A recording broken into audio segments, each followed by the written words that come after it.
परम सच्चिदानंद घन प्रेमामृत रस प्रवाही श्री युगल सरकार श्यामा श्याम के गौर श्यामल चरणारविंद।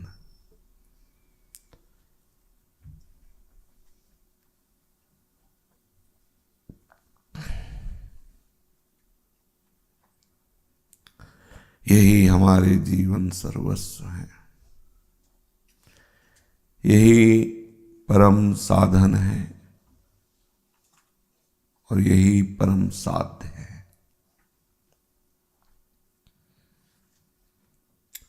दृढ़ता पूर्वक हृदय में उपासक ऐसा स्वीकार करे। स्वीकृति से ही जन्म मरण, विविध प्रकार की वासना और द्वंद्व हमें भोगने पड़ रहे हैं। स्वीकृति से ही हम मायाकृत शरीरों को अपना मैं मेरा माने हुए हैं। तो स्वीकृति से ही हम प्रियालाल को प्राप्त हो जाएंगे। बस ये स्वीकृति बैठ जाए। संसार की स्वीकृति समिट करके एकमात्र आराध्य देव के चरणों में आ जाए, यही साधना है। अभ्यास योग युक्तेन चेतसा नान्यगामिना। ऐसा अभ्यास योग से युक्त हो जाए उपासक कि उसका चित्त कहीं जाए ही ना।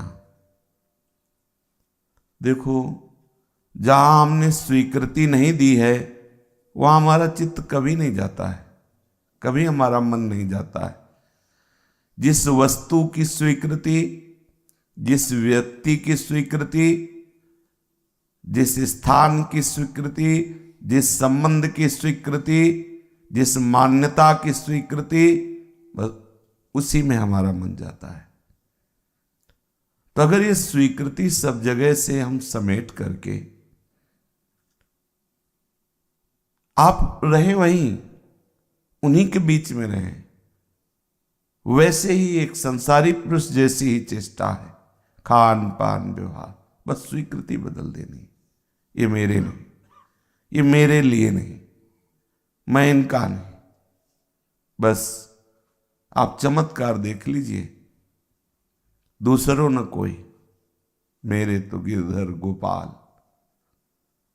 दूसरों न कोई। ये स्वीकृति करते ही ना अद्भुत प्रेम जागृत हो जाता है। बस ये स्वीकृति होने में समय लगता है। सत्संग के द्वारा, सत्संग के अमृतमय वचनों के मनन के द्वारा और कुछ अपने भी विचार के द्वारा, अपने विचारों के द्वारा देख रहे हैं सब अशांत हैं, सब क्लेशित हैं। वासना सुखद आकर्षण करके सबको जला रही है। सुखद आकर्षण करके माया सबको अपने में फंसाए हुए है। परिणाम में सब जल रहे हैं, दुख है, अशांत है, सब उन्नति के भाव में अवनति को प्राप्त हो रहे हैं। गंभीरता से आप विचार करके देखिए, जो कुछ समय पहले गर्व करता था कि मैं बहुत धनी हूं, सम्राट हूं, अर्थात राजा हूं, देश हमारे शासन में चलता है, श्वास निकलते ही उसका शरीर नष्ट कर दिया जाता है, खत्म हो गया उसका अस्तित्व। ये देख तो रहे हैं, सुन रहे, पढ़ रहे, तो तुम्हारे शरीर की भी, तुम्हारी स्वीकृति की भी धज्जियां उड़ेंगी। जो जो आपने स्वीकृति कर ली, मैं अमुक हूं, मैं ऐसा, मेरा ऐसा, पहले ही तुम धज्जियां उड़ा दो ना।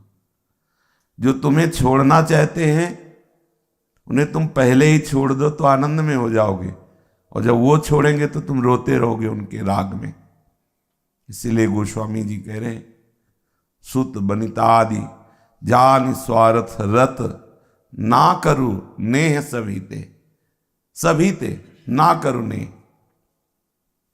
प्रपंच बंच सब एक काल व्याल को खायो, ना करू नेह सभी ते अंत ही तो ही तजेंगे पामर। शब्द ध्यान देकर सुने, अंत ही तो ही तजेंगे पामर। पामर ऐ मूढ़, जिनसे तू राग कर रहा है, जिनकी तू स्वीकृति किए हुए है कि ये तेरे सुख के लिए है, ये तेरे हैं, समझ ले वो अपने स्वार्थ के लिए ही तेरे को अपना मानते हुए तुझे दर्शन करा रहे हैं, आप मेरे हैं, वो तेरे लिए नहीं, स्वार्थ रत। इसलिए ना करुणे सभी थे। बड़े महापुरुष हैं, गुरुजन हैं, पिता हैं, कह रहे ना करुणे सभी थे। कितना दुलार करके बोल रहे हैं, पर परम सुख से भरी हुई ये वाणी हमारी समझ में नहीं आती। अंत ही तो ही तजेंगे पामर, इतनी तो समझ में आ रही है। तू न तजय वहीं थे, तू अभी से छोड़ दे। इनका राग छोड़ते ही, इनकी स्वीकृति छोड़ते ही, भगवत स्वीकृति करते ही आप जिस आनंद की खोज जन्म जन्मांतरों से विषयों में कर रहे थे, वो स्वतः आपके हृदय में ही मिल जाएगी, कहीं बाहर नहीं। आनंद सिंधु मध्य तो भाषा, तो वही वास कर रहा है, आसपास आनंद समुद्र लहरा रहा है, पर बहिर्मुख वृत्ति प्रकृतिजन्य रचना को सत्य मानकर दुखालय में सुख बुद्धि करके तो आनंद सिंधु में रहता हुआ भी सुख के लिए तरस रहा है। बस इतनी खास बात है। स्वीकृति बदल दीजिए। अब ये स्वीकृति बदलना सहज नहीं हो रहा है। बहुत जन्म से हमारी देह में, देह के संबंधियों में, विषयों में स्वीकृति रही, तो शरीर तो बदल जाते, स्वीकृति नहीं बदल पाती। कितने शरीर छोड़ दिए, जो शरीर मिला उसी में वैसे ही स्वीकृति, ये माँ पिता ताऊ परिवार स्वीकृति। चलो वो सब छोड़ करके आए तो शरीर में पूरा राग, कुछ थोड़ा शरीर से वैराग्य है तो अंतःकरण में पूरा राग। बड़ा कठिन हो रहा है स्वभाव में। इन सब का राग छूटे, स्वीकृति बदले, तो केवल स्वीकृति से ही भगवत प्राप्ति है। केवल स्वीकृति से। जितनी साधनाएं हैं, ज्ञान मार्ग की साधना को गुरु कृपा से देखा तो उसमें केवल समझना होता है, केवल समझना है। अब उस समझने के लिए हमारी बुद्धि पवित्र चाहिए, इसलिए साधन चतुष्टय दिया जाता है, समदम तितिक्षा आदि, कि आपकी बुद्धि पवित्र हो जाए तो आपको इस समझ में आ जाए। क्या समझना है? जब एक ही ब्रह्म संकल्प करता है तो बहुत रूप में हो जाता है।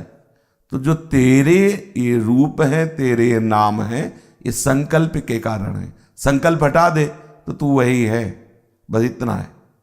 तत्त्वम असि, जो महावाक्य है, तत्त्वम असि, तू वही है। और परम सत्य बात है, इसमें कोई संशय नहीं। तत्त्वम असि, तत्त्वमसि, तुम वही है। भक्ति मार्ग में केवल समझाना है स्वीकृति का। दोनों मार्गों में स्वीकृति से ही परम पद में आरूढ़ होना। जहां हमारी स्वीकृति है उस सबको हम बदलना प्रारंभ करते हैं। सब प्रभु के हैं, सब प्रभु का है। मैं प्रभु का हूं, मेरे प्रभु है। देखो बदलना शुरू हुआ स्वीकृति। बदलते बदलते स्वीकृति जब पूर्ण हो जाती है कि मैं प्रभु का हूं, तो इस स्वीकृति की इतनी सामर्थ्य होती है कि मैं का भी विस्मरण हो जाता है और केवल प्रभु रह जाते हैं। उसमें तत्त्वम असि बोध हुआ तो तत् और त्वम लय हो गया, असि है वो एक ही है, आ गया उसमें। और इसमें करते करते मैं का लय हो गया और है वही है। जित देखो तित श्याममयी, हम उसे नाम रूप दे देते हैं, ज्ञान में उसे नाम रूप रहित कहते हैं, बस वही है, बस स्वीकृति। अब अपने स्थूल से शुरू करते हैं, क्योंकि स्थूल में फंसे हैं तो स्थूल से शुरू करते हैं। सुत बनिता आदि जान स्वार्थ रत ना करुणे सभी थे। स्वीकृति बदलनी प्रारंभ, ये सब मेरे नहीं, ये मायाकृत है, ब्रह्म है। आए शरीर पर आए, फिर शरीर पर विचार हुआ, साधन में लगाते हैं, पवित्र तीर्थों का सेवन, भक्त सेवा, संत सेवा, ठाकुर सेवा।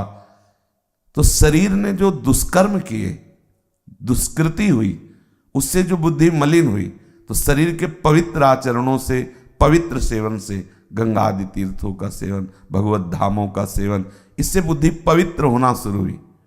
और प्रभु ने कृपा करके सत्संग का विधान किया, ये सब बुद्धि की पवित्रता के लिए। और जहां बुद्धि शुद्ध हुई और उसने निश्चय किया कि हमारे प्रभु, बस प्रारंभ हो गया स्वीकृति का आनंद, प्रारंभ हो गया। थोड़ी थोड़ी देर में उसके चिंतन में बात आ, मैं तो प्रभु का हूं, आनंद प्रारंभ हुआ। स्वीकृति, ये स्वीकृति प्रभु की तरफ की तो हम वाणी से कहते हैं, और संसार की तरफ से स्वयं किए हुए, इसीलिए बदल नहीं रही। वैसे तो वाणी से भी ना कहे संसार को अपना, पर अगर हृदय से प्रभु को माने और वाणी से कहे तो कोई हानि नहीं होगी। बात यह है कि हम प्रभु को वाणी से कह रहे हैं और हृदय से, स्वयं से स्वीकार किए, मैं पुरुष हूं, मैं स्त्री हूं, मेरा, मेरी ये आवश्यकता, मेरा ये, बस ये है। इसलिए साधन में लगाया जाता है कि आप साधन में लगो तो तुम्हारी अपवित्र बुद्धि पवित्र हो जाए। गायत्री मंत्र का भाव बस आखिरी वाला समझ लिए, सत्यम परम धीमहि, धीमाने बुद्धि, मेरी बुद्धि को प्रेरित करे, प्रचोदया। कहां? सत्यम परम धीमहि, जो सत्य है, जो परम सत्य है, मेरी बुद्धि प्रेरित होकर के वहां स्थित हो जाए, प्रचोदयात्, वो मेरी बुद्धि को, अभी क्या है? असत्य प्रेरित। ये दृश्य, ये भोग, ये वस्तु, देह भाव, ये सब असत है, और इसी से प्रेरित होकर सारे बर्ताव हो रहे। जितने भी मंत्र हैं, जितने भी ग्रंथ है, जितने भी उपदेश है, सबका सार है केवल स्वीकृति बदल जाना। जगत की स्वीकृति हट जाए। अब साधन में तो लगे लेकिन स्वीकृति नहीं बदल रही, तो रंग नहीं आ रहा। देख लो उपनिषदों में ब्रह्म ऋषियों के आश्रमों में उपासक जन जा करके 12 वर्ष आज्ञा हो गई, आप सोहनी लगाइए, पक्षियों के लिए जल भर के रखिए, आप ऐसा कीजिए, कोई उपदेश नहीं। स्वाध्याय हो रहा, वेद पाठ हो रहा, बैठ जाइए, एक सेवक की तरह, बिल्कुल कोई किसी भी तरह की सुख सुविधा नहीं, कुछ की मेखला धारण किए हुए, मृगचर्म या वलकल, चाहे राजकुमार हो, कोई भी हो, एक ही पद्धति सबके लिए। अब 12 वर्ष तक तो कोई उपदेश ही नहीं दिया, इसके बाद बोल दिया तुम प्राण नहीं हो। 12 वर्ष की तप प्रधान वृत्ति ने तत्काल पकड़ लिया। तो फिर प्राणों का जो धर्म है, ये आहार, ये जल पीना, ये वायु ले, ये मेरा नहीं, प्राण मैं नहीं हूं, फिर कुछ दिन के बाद तुम मन नहीं हो, लंबा समय बीती, अब जो बचा वही तुम। तो वहां बताना थोड़ी पड़ा क्या हुआ, निकलने लगा शिवोहम शिवोहम शिवोहम, अहम ब्रह्मास्मि, मैं ब्रह्म हूं। पवित्र तप से बुद्धि ने स्वीकार कर, ओहो, जैसे सोया हुआ जग जाए। जनक जी को श्री अष्टावक्र जी ने कहा, घोड़े की रकाब पर पैर रखकर बैठने में जितना समय लगता है उतने ब्रह्मबोध करा दूंगा। क्यों? क्योंकि पवित्र बुद्धि है, एकदम पवित्र। अष्टावक्र जी ने कहा, पवित्र और अपवित्र बुद्धि का बस इतना ही लक्षण है, जो बुद्धि शरीर और संसार को सत्य मान करके स्वीकार करती है, अपवित्र मलिन बुद्धि है। और जो संपूर्ण चराचर जगत को पहली प्रारंभिक दशा में मिथ्या मान करके एकमात्र प्रभु ही सत्य है ऐसा मानती है, फिर द्वितीय धरा संपूर्ण चराचर जगत केवल प्रभु ही है, दूसरा नहीं, बस हो गया काम उसका। अब कहने में तो बहुत सरल लग रहा है, पूरी गीता में स्वीकृति ही तो हुई है, वचनम करिष्येतौ में जो स्मृति आई वो स्वीकृति का, ये नहीं है सब है, वो स्मृति लब्ध्वा, स्मृति आ गई। अपने लोग स्वीकृति को नहीं बदल पा रहे, सब कुछ छोड़ रहे, केवल बाह्य और आंतरिक स्वीकृति बनाए हुए। इसीलिए नित्य सत्संग में पहले कहते हैं कि हमारे ये गौर सावल चरणारविंद जीवन सर्वस्व है, हमारा जीवन भी यही है, हमारा सर्वस्व भी यही, हमारा साधन भी यही, हमारा साध्य भी यही। आप स्वीकृति कर लो ऐसा। बोले नहीं होती, और आप कह रहे हो हम जब जिव्या से तो कह रहे श्यामा श्याम हमारे, लेकिन अंतर से अब लगो साधन में नहीं, बस इतनी है। ये स्वीकृति का चमत्कार है, जिससे अपने लोगों की धारणा में बैठ गया है कि बहुत काल तक साधना करने पर हम परिपक्व होते हैं। स्वीकृति की कमजोरी। जेव ही तितिक्षु ब्राह्मण की कथा में देखो, स्वीकृति की उसने, इतनी ऊंची स्थिति। भगवान श्री कृष्ण उसकी स्थिति का गान कर रहे हैं एकादश स्कंद में। कोई साधना नहीं की, जीवन भर गृहस्थी में रहा, बच्चा बच्चे, संसार के सारे भोग, सारा आकर्षण, स्वीकृति। समस्त दिशाओं के देवता साक्षी हैं, अब जो मेरा जीवन बचा है केवल प्रभु के लिए, सब कुछ सहूंगा, किसी से कुछ नहीं कहूंगा, केवल प्रभु की स्मृति। स्वीकृति इतनी जोर की हुई कि उसे लोग मारते पीटते, सब आनंदित रहता।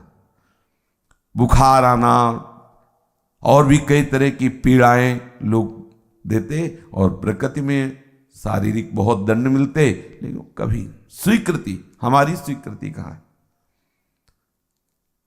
20 वर्ष हो जाते हैं, वाणी से कहते हैं भगवत मार्ग के प्रतीक है, लेकिन अंतः में स्वीकृति प्रकृति राज्य की ही रहती है।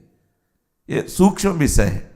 अगर आप स्वीकृति नहीं बदलोगे तो बहुत समय चला जाता है, बहुत समय क्या पूरा जीवन चला जाता है। थोड़ा आरती पूजा करते हैं, इसके बाद हर समय वही भोगों का चिंतन, वही शरीर राग। यहीं कि हम 100 लोग जुड़कर प्रणाम करने लगे तो उन्नति मान ली, थोड़ा सा प्राकृतिक ऐश्वर्य बढ़ा तो मुझसे उन्नति भगवत कृपा मान ली। हो क्या रहा है? कहां की स्वीकृति की है? अगर आप प्रभु के चरणारविंद की स्वीकृति की तो उसकी उन्नति है कि कहीं कुछ भी आपका अपना न रह जाए, कहीं सांसारिक सुख का आकर्षण न रह जाए। महापुरुषों के वचन सुने जाएं और उनका मनन किया जाए। आप भगवद आश्रित हैं, आपका सतत भगवत चिंतन करना परम कर्तव्य है। ये जो बाह्य अभ्यास किया जाता है भागवतिक, वो अंतर चिंतन के लिए किया जाता है। हम बराबर एक रस चिंतन नहीं कर सकते, यही जीवत्व है जो एक रस चिंतन नहीं कर सकते। जो रहे सदा ज्ञान एक रस, तो ईश्वर जीवे भेद कहो कस। तो इसलिए हम अभ्यास करते हैं थोड़ी थोड़ी देर का, ये पाठ है, ये सेवा है, ये अमुक है, अमुक है। इन सब का परिणाम जो है वो चिंतन है, जो एक अवधूत स्थिति आती है, चाहे प्रेमी की हो चाहे ज्ञानी की हो, दोनों की ऐसी ही आती है, उगाढ़ चिंतन से, शुद्ध ही नहीं, उसको शुद्ध ही नहीं शरीर की बाहरी व्यवहार की।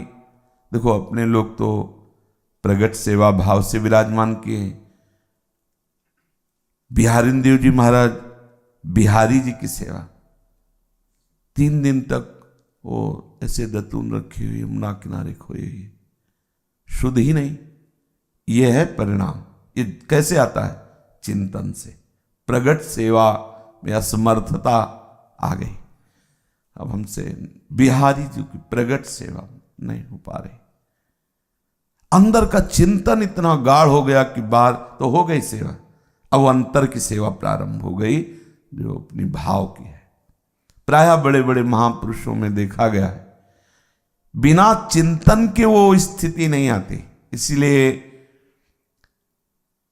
प्रभु जब प्रेम की बात करते हैं तो कोई क्रिया की बात नहीं करते हैं। अनन्यश्चिन्तयन्तो माम, चिंतन। अपने लोग बाहरी क्रिया पर ज्यादा जोर देते हैं और चिंतन को गौड़ रखते हैं। अगर आप चिंतन पर ध्यान दें तो शायद है कि बाहरी क्रिया लड़खड़ा जाएगी और अंदर में आप डूबने लगोगे। ये शरीर कितने दिन सेवा लायक रहेगा? ये शरीर चिंतन करते हुए जो बन रहा है बन रहा है, नहीं तो बैठ रहा हूं कुंजन के कोने, श्याम राधिका गाऊं। अंतर का चिंतन, अंतरदेश में आप सदैव रहे, अंतर्मुखी रहे, चिंतन परायण रहे। ये अपनी दिनचर्या में जांचिए आप। बाहरी क्रिया करते हुए अंतर का चिंतन आपका कहां है? प्रायः साधक संपूर्णतया बहिर्मुख हो जाता है, अंतर का चिंतन रुक जाता है। अगर आसन में बैठा है तो प्रयास करता है अंतर्मुख होने का, यदि सेवा या क्रिया में है तो पूरा अंतर से रुक जाता है और बाहरी चेष्टा में बीच में पूछ पूछ के देखा है आप कहां हो, क्या चल रहा है? तो एकदम मंत्र चल रहा है नहीं, नाम चल रहा है नहीं, तो बाहरी क्रिया से क्या है? अपने को ज्यादा बाहरी चेष्टा से संबंध नहीं है, अपने को आपके चिंतन से संबंध है। अगर श्री जी की सेवा में हो तो अंतर में भी श्री जी की सेवा का ही आपको तन्मयता चिंतन होना चाहिए, तभी सेवा पूर्ण मानी जाएगी। आप जिस चेष्टा में हो, भागवतिक या व्यवहारिक, अगर आपका चिंतन नहीं हो रहा है तो कोई खास बात नहीं है। आपका चिंतन होना चाहिए नाम का, मंत्र का, रूप का, स्वरूप का, जैसा प्रभु ने आपको सामर्थ्य दिया हो। मंगलमय आराध्य देव का निरंतर चिंतन, कहीं भी कभी भी अपने प्रभु को अपने से दूर ना समझें, और ये तभी हो सकता है जब आप चिंतन कर रहे हो। ज्यादा व्यवहारिक संबंधों का निर्वाह करने की चिंता ना करें, क्योंकि वो सब सृष्टि का भार लिए हुए प्रभु स्वयं वहन करते हैं। कह रहे हैं योगक्षेमम वामम, तो थोड़ा विश्वास कर लो। अपने तो देखा है, गृहस्थी में देखा है, क्योंकि भिक्षावृत्ति जब करते थे तो गृहस्थों के यहाँ ही देखा है कैसे कैसे चमत्कार भरे प्रभु के द्वारा कार्य हुए। संपूर्ण सृष्टि उन्हीं से संचलित है, आप तो उनके दास हैं, आप उनके चरणों में समर्पित है, फिर आपका विश्वास कमजोर क्यों है? एकमात्र केवल भगवत चिंतन ही अंतर में डूबा रहे। जहां कहीं किसी को भी परमार्थ की ऊंचाई मिली, क्रियाओं से नहीं मिली, क्रियाओं से नहीं। नर्मदा जी की परिक्रमा, गंगा जी की परिक्रमा, यमुना जी की परिक्रमा, ऐसे संतों के दर्शन हुए, पर जब उनसे सुना है उनके अंतर्देश की भावना सुनी है तो यही पकड़ में आया है। और एक स्वामी जी मिले तो उनका, नारायण चलना है तो कहां चले? सन्यासी विरक्त है तो इन्हीं पावन तीर्थों में भ्रमण करते हैं। मगर खास बात इन तीर्थों में भ्रमण करना नहीं, खास बात चिंतन है। कोई जैसे प्रश्न करता तो बस वो यही, नारायण आपको जितना समझ में आया उतना आचरण में है, आपकी स्थिति है नहीं है तो पहले जितना जानते हो उतने को अपने आचरण में लाओ, स्थिति में लाओ, फिर आगे प्रश्न। वो बोलने ही नहीं देते थे, बस ऐसी दृष्टि करते देख लेते कि अगर स्थिति है तो फिर बात करते थे, नहीं तो कह जितना तुम्हें ज्ञान उतना चलो। हमें चलना है, हमें भ्रमण करना है तो हम गंगा यमुना नर्मदा आदि परम पावन नदियों की परिक्रमा कर रहे हैं उनके। लेकिन इससे हमारा कोई ये उद्देश्य नहीं कि हमारा लक्ष्य है। हमारा लक्ष्य ब्रह्म चिंतन, भगवत चिंतन। चिंतन अगर अंदर का चिंतन नहीं तो बहुत चलने से कोई परमार्थ की पूर्ति थोड़ी हो जाती है। आप 50 किलोमीटर रोज चलें तो आप परमार्थ के पथिक हो जाएंगे क्या? ऐसे नहीं। आपका आंतरिक चिंतन परिवर्तन हो। बड़े बड़े भक्तों ने चमत्कार दिखाया है। श्री रैदास जी, चिंतन, प्रभु का चिंतन, क्रियाएं क्या हो रही, कहीं वो तीर्थयाटन नहीं करते थे, अपने घर में ही रहते थे, अपनी सेवा में। चिंतन, प्रगाढ़ चिंतन। जितने भी महापुरुष हुए हैं, अंदर का चिंतन। आप अंदर के चिंतन से रहित हो जाते हैं जब क्रिया में होते हैं। देख लीजिए, आप चल रहे हो या किसी क्रिया में हो तो आप देखना, आपका अभ्यास दृढ़ ना होने के कारण आप अंदर से खाली हो जाते हैं और बाहर तन्मयता कर लेते हैं। बाहर में जो, ये आपकी सावधानी नहीं, ये साधक की चतुरता नहीं है। अंदर में तन्मय रहो, फिर बाहर की चेष्टाएं करो। नहीं तो संसारी और आप में क्या अंतर है? संसारी परिवार में आसक्त होकर परिवार का सेवन करता है, वही चिंतन, वही ममता, आसक्ति। और आप अगर भगवत भक्त हैं, वैष्णव हैं, शरणागत हैं, तो आप ठीक उसी परिवार में रहेंगे, लेकिन उसकी आसक्ति से युक्त नहीं होंगे। ये प्रभु का परिवार है, प्रभु की संपत्ति है और आपका चिंतन चलेगा प्रभु, तो आप वहां रहते हुए भी परमहंस है। अगर आप विरक्त मार्ग के पथिक है और आपका आंतरिक चिंतन नहीं चल रहा तो विवेक, वैराग्य और अनुराग ये सब नहीं प्रकट होगा। सावधानी। आप देखो, श्रीधाम वृंदावन में, प्रेम समुद्र में कितने सब वास कर रहे हैं।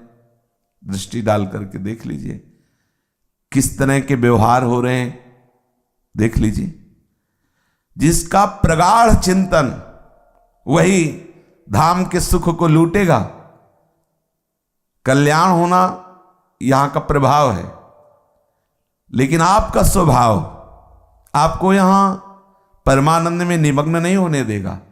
इसलिए जैसे शीतल गंगा जल में खड़ा हुआ और उसे बोध नहीं है, प्यास प्यास चिल्ला रहा है, ऐसी हमारी दशा है। चिंतन में आइए, लौटिए, प्रगाढ़ चिंतन। ऐसा चिंतन कि मैं चिंतन कर रहा हूं, मैं भजन कर रहा हूं, ये भी लय हो जाए, केवल भजन। बढ़िए, अभी आप कहां हैं खुद देख लीजिए। आज्ञा कर रहे हैं कि सर्वदा सदा जिनके आप आश्रित हैं उन आराध्य देव का आपको बराबर चिंतन पहले करना पड़ेगा। कभी भी कहीं भी, कभी भी कहीं भी अपने आराध्य देव को दूर मत समझो। वो सदैव आपके समीप है, सदा सर्वदा हमारे साथ हैं। सोते जागते, खाते पीते, सुख दुख, स्वर्ग नरक, सभी में हमारे आराध्य देव हमारे साथ है। आपको ऐसा अनुभव करना होगा। और यह अनुभव वही कर सकता है जो निरंतर चिंतन का अभ्यास करता है। प्रभु के चिंतन में बड़ी सामर्थ्य है। सारी मलिनता चिंतन से नष्ट हो जाती है। तीर्थों में इतनी पवित्रता नहीं है जितनी चिंतन में है। ध्यान दीजिए, किसी भी तीर्थ में इतनी पवित्रता नहीं है जितनी चिंतन में है। संतों को कहा गया तीर्थी कुर्वन्ति तीर्थानि, तीर्थों को भी तीर्थत्व प्रदान करने वाले। क्यों क्यों कहा गया? चिंतन, उनके पास चिंतन है। तीर्थों में तो एक निहित शक्ति है, एक पवित्रता की सीमा रख दी गई, लेकिन जो चिंतन परायण है वो असीम सामर्थ्य युक्त है। सतरति सतरति सा लोकांतार्यत। यदि आप जहां भी हो, गृहस्थ विरक्त, तीर्थ में, गांव में, देश विदेश, जहां भी हो, यदि आपका चिंतन चल रहा है तो चिंता मत करो, आप परम पवित्र हो, आप दूसरों को पावन करने वाले हो। मम भक्ति युक्तो भुवनम पुनातु। अंदर से आप चिंतन में सबसे सार भजन, सार साधन, सार तप, चिंतन, हर समय चिंतन में। जब आप इधर चिंतन में डूबने की चेष्टा करोगे तो देखना वैराग्य प्रतिदिन नया बढ़ता चला जाएगा। नवीन उत्साह, नवीन वैराग्य। जब अंदर डूबना है तो बाहर से उदासीनता ने, और यही साधना का फल है, बाहर से उदासीन हो जाना, बाहर कुछ अच्छा न लगे। वो बाद में सिद्ध महापुरुष जो है वो लोक आदर्श स्थापित करने के लिए भक्ति में है तो सेवा पद्धति का विस्तार करना आदि आदि, लोक संग्रह के लिए जिनकी स्थिति भगवदाकार है वो भी ऐसे, जिससे लोग देख करके अनुकरण करें और भक्ति मार्ग में या भगवत मार्ग में आगे उनको आवश्यकता नहीं होती। वो अपने चिंतन में परिपक्व रहते हैं। अगर अपने लोग केवल बाहरी चेष्टा को ही प्रधान मान लेंगे, बात नहीं बनेगी।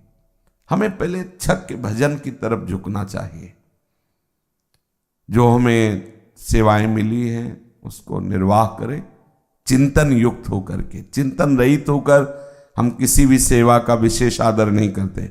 चिंतन युक्त होकर के कुछ भी करोगे वो सब महान पवित्रता प्रदान करने वाली सेवा होगी। जैसे सूर्योदय के होने पर अंधकार नहीं रह जाता है, ऐसे चिंतन जब स्वतः स्फुरित होने लगता है तो दिव्य ज्ञान विज्ञान की तरंगें उठने लगती हैं। उसी ज्ञान विज्ञान के प्रकाश में उपासक देखता है कि सृजन और संहार मेरे प्यारे प्रीतम की लीला है। सृजन और संहार, इसलिए वो अनावरण रूप से अपने प्रीतम को देखने के कारण ना सृजन में हर्षित होता है ना संहार में दुखित होता है। देख रहा है लीला बिहारी प्रभु का, कहीं सृजन लीला चल रही तो कहीं संहार लीला चल रही। मेरे प्रभु की चल रही। प्रभु अविनाशी है इसलिए उसको सुख दुख नहीं होता। सृजन और संहार लीला, अच्छा और बुरा, कहीं उसको घृणा नहीं होती, कहीं नफरत नहीं होती। वो अपने प्रीतम को देखता है।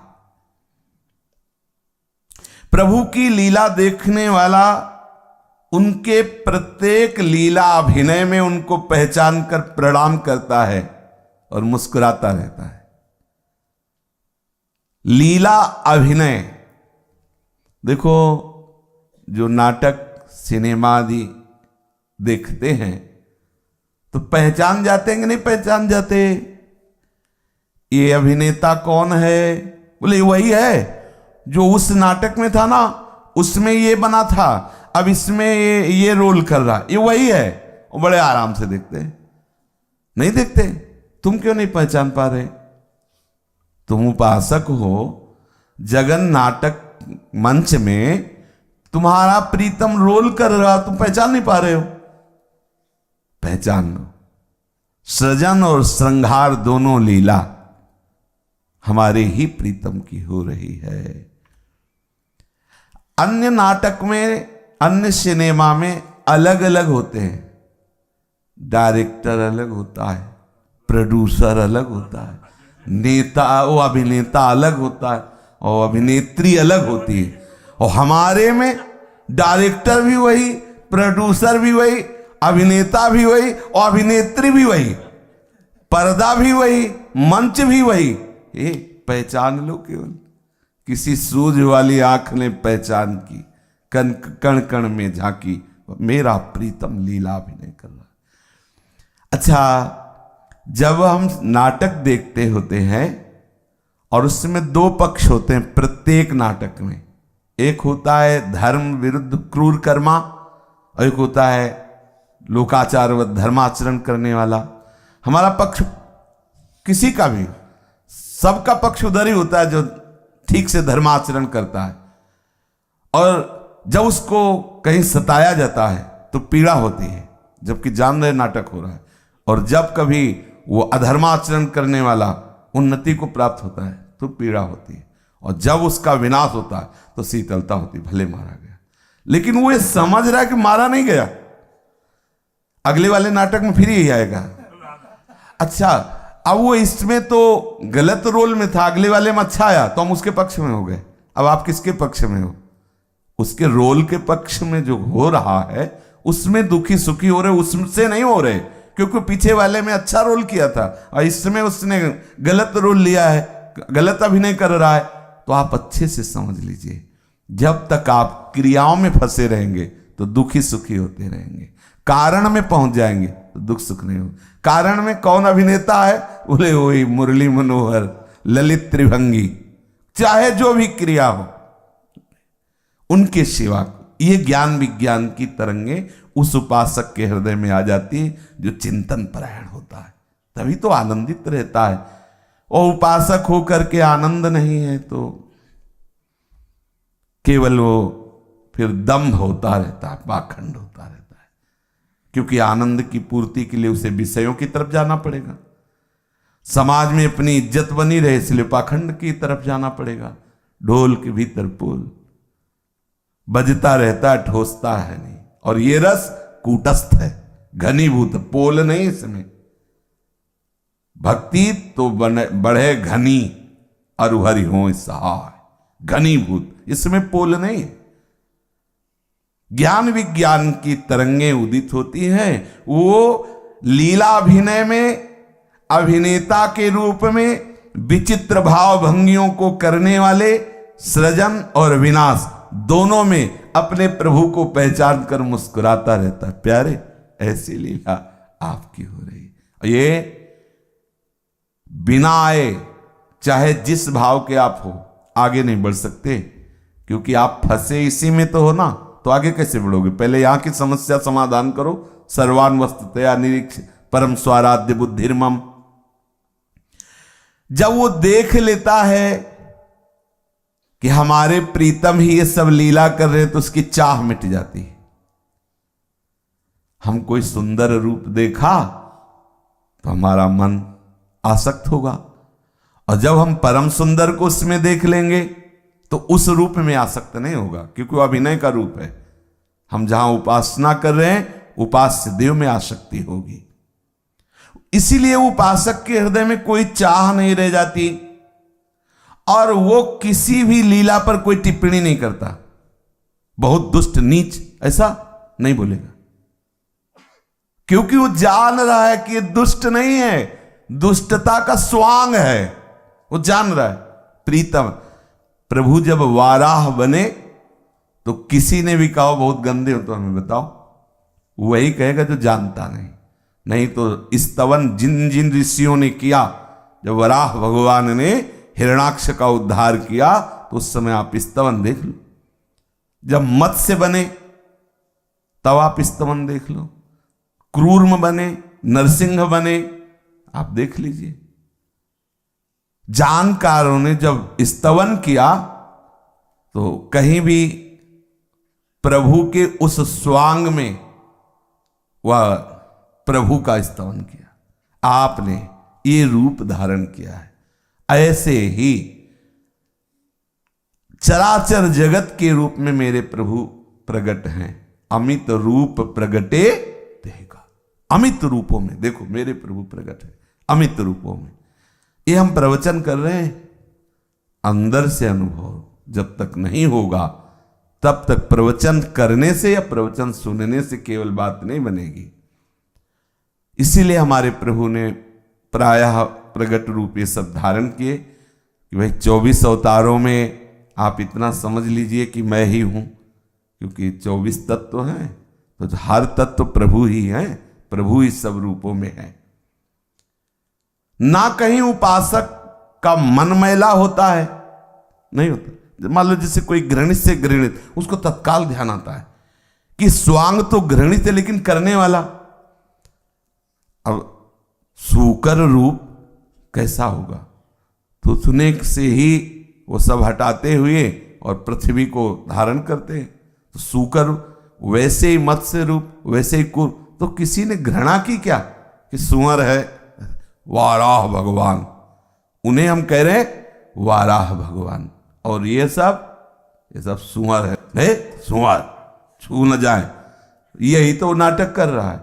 अरे सब वाराह भगवान है, सब वही है, दूसरे नहीं। आप प्रणाम करके तो देखो, लेकिन आप प्रणाम करोगे तो आपको फिर वही मजाक करेगा। कौन? वही जिसको प्रणाम कर रहे हो। 4 आ जाएंगे, क्या सुअर को प्रणाम, सारी बुद्धि खराब, सुअर को प्रणाम कर रहा है, पागल है। फिर आप उनको प्रणाम करो जो आपको पागल कह रहे हैं। प्रभु अब भ्रम नहीं, आप ही हो, पार हो गए। वो किसी से भी मन मैला नहीं करता, किसी भी लीला में आसक्त नहीं होता। क्योंकि देखो, आप जब देख रहे होते हैं सिनेमा या नाटक, तो आप तन्मय हो जाते हैं। ये आप में दुख सुख उत्पन्न होने की जगह बन गई। तो आप देखो सामने बिल्कुल, जब आप पर्दे में उसको आना था, कैमरे में, उसके पहले हंस रहा था, आइसक्रीम पा रहा था, और जे भी पर्दे में आया तो शुरू हो गया उसका रोना। हम आपके बिना जी नहीं। अब हम भी रोने लगे। अभी वो हंस के दोनों, अभी पीछे पर्दे के दोनों बैठ के आइसक्रीम पा रहे थे, हंस रहे थे। क्यों? जब दोनों पर्दे में आए तो बस बैर का स्वरूप प्रकट कर दिया, और हम उसी में देखने वाले होश में हो जाओ। पर्दे के पीछे एक ही है, इनमें राग द्वेष लई, वो हमारे को फंसाने का काम कर रहे। जगन नाटक वही भवा, शांत हो जा, तू समझ, पर्दे में मत फंस। यही पर्दा है, त्रिगुणात्मिका माया का रंगमंच है, जिसमें हमारा प्रीतम अपने आप से अपने आप में खेल रहा है। ये बस जानना होगा। ना मन मैला करना है, ना किसी भी लीला पे आसक्त होना है।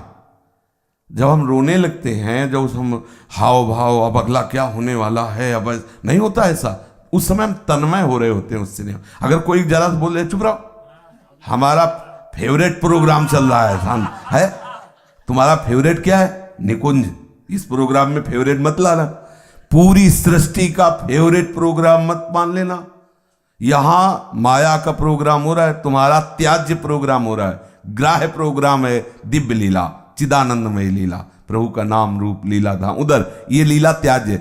इधर लीला अगर जो दिखाई दे रही है तो अनासक्त भाव से देख लीजिए, और यही समझिए मेरा प्रीतम। तो कोई फर्क नहीं पड़ेगा। अच्छा, आप नाम जप में रुचि करते हुए आप किसी भी प्रोग्राम को देखिए, कोई सुख नहीं मिलेगा आपको। लेके बंद कर दो, चाहे चलाओ, हमें क्या मतलब है। लगे राधा वल्लभ श्री हरिवंश राधा। अब जब माला रख के देखेंगे तब उसका प्रभाव होगा, तब वो आपको दुख सुख के देख पाएगा, नहीं तो नहीं। भगवत चिंतन परायण महापुरुष को संपूर्ण सृष्टि का ये सृजन प्रलय बिल्कुल दुख सुख नहीं देता, इसलिए सम में रहता है, क्योंकि सम प्रभु है।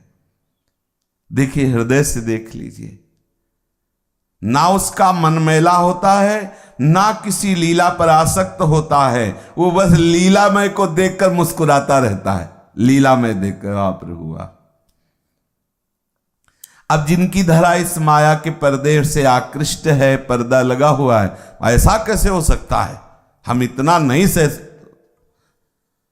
हमें जो भगवत मार्ग के पथी के हमें मानना होगा।